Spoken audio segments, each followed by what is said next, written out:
Students 1 digit division 2 digit division easily solve करू शकतात, पण त्यांना 3 डिजिट डिव्हिजन आणि 4 डिजिट डिव्हिजनमध्ये खूप सारे प्रॉब्लेम येतात. आणि ते कोणते प्रॉब्लेम येतात तर आज आपण आपल्या या व्हिडिओमध्ये पाहणार आहोत. आणि ते कसे दूर करायचे ते पण आपण आज या व्हिडिओमध्ये पाहू. त्याकरता आपण आजचा क्वेश्चन घेतलेला आहे, solve the following and write the question and reminder. आणि 2 एक्झाम्पल पण आपण इथे सॉल्व्ह करणार आहोत. तर ते सॉल्व्ह केल्यानंतर आपण क्वेश्चन आणि रिमाइंडर पण कसे लिहितात ते पण पाहणार आहोत. तर आपलं फर्स्ट एक्झाम्पल आहे 1284 डिवायडेड बाय 32. तर आपण आता आधी ते एक्झाम्पल राईट करू.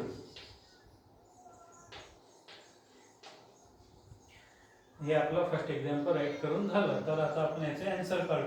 तर 32 मध्ये येतात 2 डिजिट आणि 1284 मध्ये 4 डिजिट आहे. त्यामध्ये आपण ऑब्झर्व करायचे आधीचे 2 डिजिट, पण हे 2 डिजिट ह्या 32 पेक्षा लहान आहेत, त्यामुळे त्याला डिवाइड करता येणार नाही. तर यामधले 3 डिजिट घ्यायचे. तर 128 आणि 32 तर त्याला डिवाइड करायचं. आता 32 2 जा 64 होतात आणि 64 2 जा 128 आपण हे इझिली काढू शकतो. तर आपण म्हणजे 32 मल्टिप्लाइड बाय 4, 32 मल्टिप्लाइड बाय 4 इथं तुम्ही मल्टिप्लिकेशन द्वारे करू शकता. तर 4 2 जा 8 आणि 4 3 जा 12 म्हणजे 128. तर आपला 128 ला कंप्लीट आपण डिवाइड करू शकतो. तर आपण याचा आपला आन्सर आला 32 4 जा 128 आणि याला करायचं सबट्रॅक्ट. आता 8 minus 8 0, 2 minus 2 0 आणि 1 minus 1 0 आणि वरचा 4 हा घ्यायचा खाली. आता परत 32 न 4 ला डिवाइड करायचं, पण 4 ला 32 डिवाइड करता येणार नाही, कारण का 4 हा लहान आहे आणि 32 मोठा आहे, त्यामुळे डिवाइड 0 चा डिवाइड होईल आणि इथे पण 0 येऊन आन्सर येईल इथं रिमाइंडर आणि 4. म्हणजेच आपलं आन्सर आला आहे 40 आणि रिमाइंडर खाली राहिला आहे 4. म्हणजेच हे आपलं रिमाइंडरला या आन्सरला म्हणायचं क्वोशंट आणि रिमाइंडरला म्हणायचं आणि बाकी जे राहिले त्याला म्हणायचं रिमाइंडर. म्हणजेच ते आपण क्यू आणि आर ने डिनोट करू शकतो. तर अशा प्रकारे आपण क्वोशंट आणि रिमाइंडर पण लिहू शकतो आणि हे आपलं कंप्लीट आन्सर आलेलं आहे. आपलं नेक्स्ट एक्झाम्पल आहे 5586 डिवायडेड बाय 87. तर ते आपण आता सॉल्व्ह करू.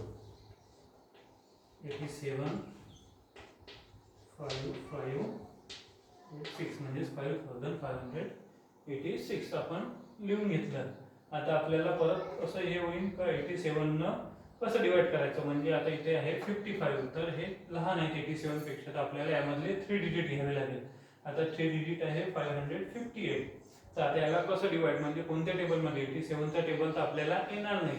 तर आता याला काय करायचं, 87 ला राउंडेड 10 नियरेस्ट टू द 10 करायचं. आता नियरेस्ट टू द 10 म्हणजे याचं 90 घ्यायचं आणि 90चा आधी म्हणजे 9. आता 9 6 जा 54 होतात, म्हणजे आपला 87 6 जा आपलं जवळपास आन्सर येऊ शकते. तर असं आपण करून पाहायचं. 87 मल्टिप्लाइड बाय 6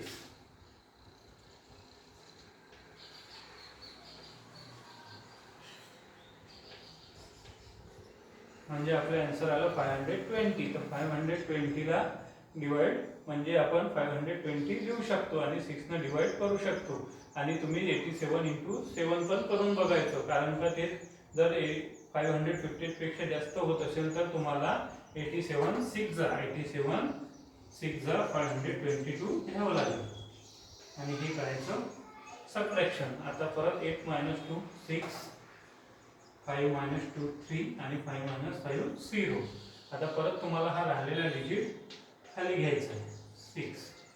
आता परत तुम्हाला 87 ना समजणार नाही, तर 87 चा नियरेस्ट टू 10 म्हणजेच 90 करून 9 4 जा 36, 9 4 जा 36 म्हणजे 87 ना 366 च्या जवळपास तुमचे आन्सर येईल. तर म्हणजे 87 into 4 तुम्ही करून पाहायचं. 87 मल्टिप्लाइड बाय 4